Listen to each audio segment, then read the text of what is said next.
Yeah, this is Yel Sean First Love Story, man. Ito ang kwento ng aking unang pag-ibig. Batanggenyos Family, B-Town Production, 3G Trio Entertainment, yeah. Listen, yeah.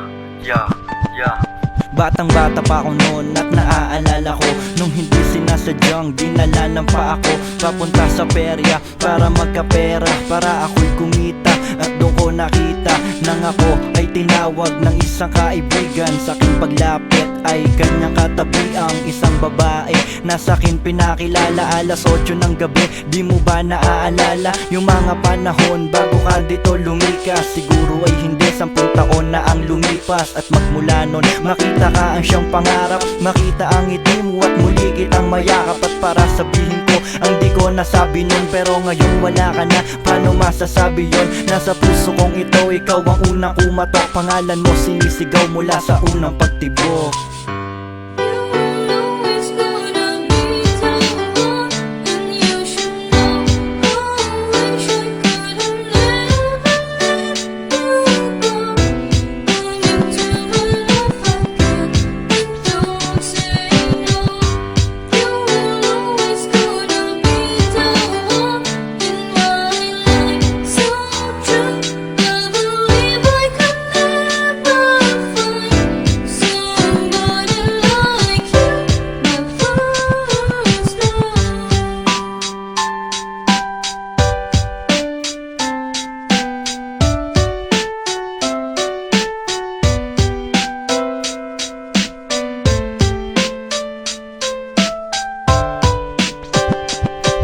At dala ng pagkabata, mga munting hangarin. 8 taon ako noon na dumating ka sa'kin.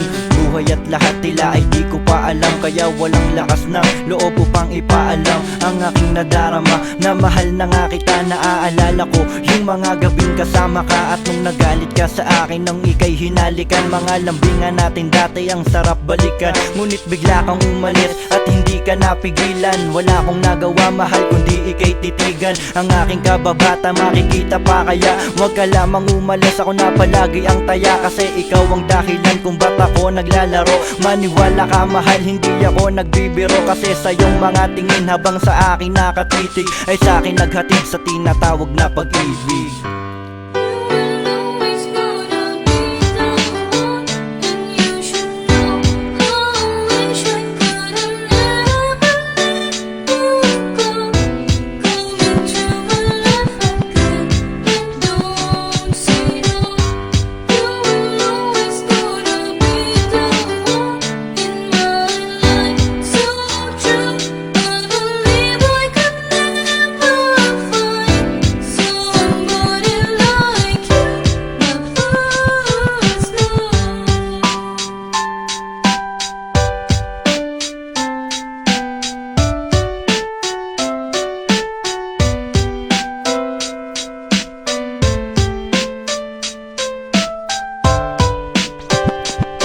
Ilang taon na nagdaan na ako ay naghihintay sa tagpuan natin dati, dun ako nagbabantay. Baka sakali kasi na maalala mo ako, baka bigla kang bumalik at dalhin ang paa mo papunta kung saan ikaw ay unang nasilayan. Ang tagal na pala, tila hindi ko na malayan. Isa lang ang gusto ko, kung makikita kang muli. Pwede bang ipakita mo sa akin yung mga ngiti na sa akin nagpasaya, nagdulot ng kakaiba na di ko mapaliwanag. Yung pala'y mahal kita, ikaw ang yaman na sa puso ko nakatato. Meron pa bang tsansang mabuksan itong pinto upang iyong makita, marinig aking pangalan? Matutuwa ka ba kapag iyo tong nalaman na hanggang ngayon sana ay mapagpatuloy? Ako si Roldan na kung tawagin mo ay Tutoy.